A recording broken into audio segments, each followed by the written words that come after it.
Hello, my beautiful queens and kings. So today I wanted to try a little something different and add my, I believe it's commentary. I believe that's the right word. I think I'm using that correctly, but I just wanted to add it onto this clip that I'm about to show you really quickly.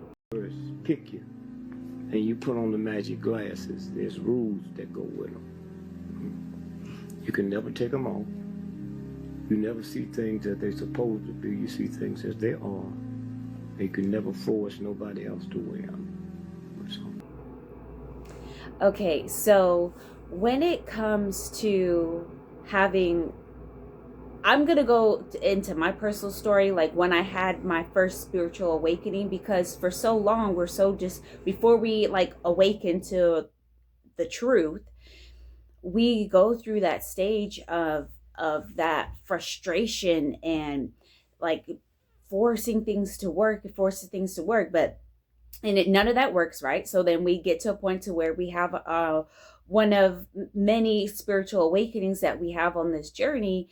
And it's so crazy because on the part where he said that you can't take anybody else with you, you can't force anybody else to put on these glasses, you can't. And that can be really frustrating because we are very rare. I say this a lot, like we are extremely rare, and we have like this next level type of love and care about people. Like you could do us so dirty and so wrong, and we may cut you off, but we're letting you go with love. We don't have a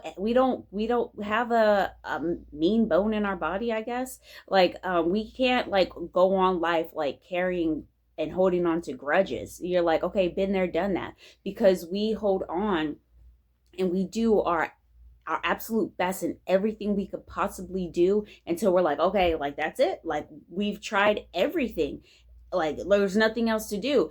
And I'm saying that to say that we have so much empathy and so much love, and we care so much and have so much compassion for other people that we're just like, can you just like just wake up, like can you just like and can you just wake the fuck up, like dang, like well, are you gonna get it? But it's not gonna, doesn't happen like that.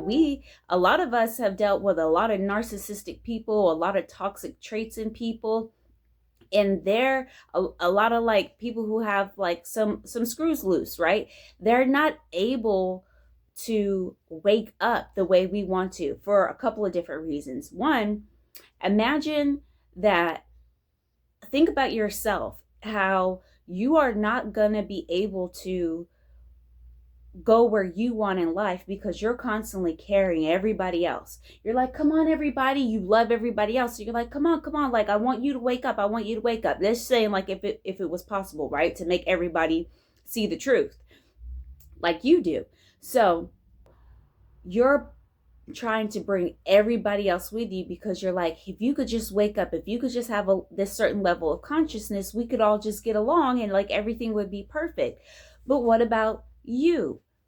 You're never going to be, you would never be able to raise your level of consciousness because you're constantly bringing everybody else with you. You can only go, I hope this is making sense, but you can only go as far as your own personal limit because it's like you're carrying everybody. It's like I'm like Santa carrying my sack of sleeping people, right? All these people are asleep. You're trying to purposely carry all of these people with you because you love them so much. You want everybody else to wake up, but what about you? You're never going to be able to experience a higher level of consciousness because you're too busy worried about everybody else.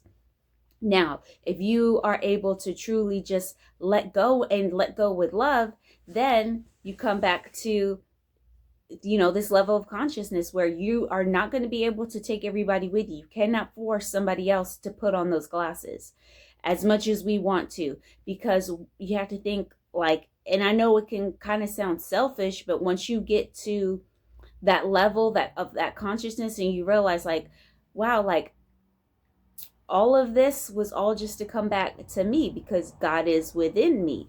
And what was my other point I was trying to say?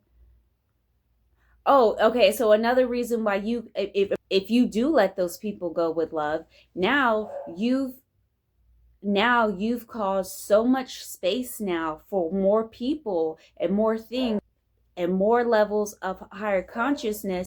Okay, and so if we can let these people go and let them go with love, we're creating so much space for all of this love and all of this higher consciousness to come into us, and all these new relationships that we're going to build, romantic, platonic, to help us elevate our minds and help us elevate our consciousness, because that's the whole point of us being here. It's not our job. It is not your responsibility to bring everybody else with you. And I don't care who they are to you. Everybody is responsible for themselves. And again, I know how selfish that sounds. That's what kept me personally, that's what kept me stuck for so long, because I thought it was selfish to think about myself. But when it comes to this spiritual journey, that's why you've woken up. Okay, because you're that one. Again, you're very rare. Like, a lot of us are rare. Like, we've all just been spread out across the globe to spread our love and to spread our consciousness. And another point I wanted to make is, you care so much about other people, but you have to think about how before we come to earth, before we come and incarnate, we sign these spiritual contracts with these other souls, saying like, oh, well, I'll be in your life to teach you this, and I'll be in your life to teach you that. So maybe these people that you care so much about, they were only supposed to be in your life up until a certain point, because you were supposed to learn something from them. Like, maybe somebody was like a narcissistic person towards you, and then you've learned so much out of that situation, there's nothing else you can learn. So the good thing about that is that you can either let them go with love, or spirit's like, hey, the only reason that you're here is to learn and to evolve and to grow. So if you don't cut them off, they're gonna leave some way, somehow, because there's nothing else for you to learn anymore. And that's where I want to come back to this other point, how, like, you think of, like, I don't know why a spider web is coming to mind. Like, if you mess with like one little part of that spider web, you crumble the whole thing. Now, everybody, like, think of like every person that's been in your life is a part of this web. They're all here to play different roles. And maybe and you don't want to disturb that, because if you disturb one little part of that, it can mess up the whole web, right? And so I hope this is making sense. I feel like I'm just kind of blah, blah. But anyways, whenever I'm I always feel like that all the time. And then when I'm looking back at the videos, editing, I'm like, oh, that makes sense. But anyways, so what was I saying? So the main thing that I got out of that clip was, you can't force anybody else to put on those glasses. You cannot force a spiritual awakening on another person. It may not be for them. Maybe it will happen for them, but not when you want it to. Maybe later on, years down the road. Maybe it will never happen for them in this incarnation. Maybe it's going to be, 10 more incarnations. They got to go through all this karma and stuff. Like, that's not, who knows? But it's not your job to know, because your responsibility is for yourself. You are here to grow and to evolve and to raise your consciousness.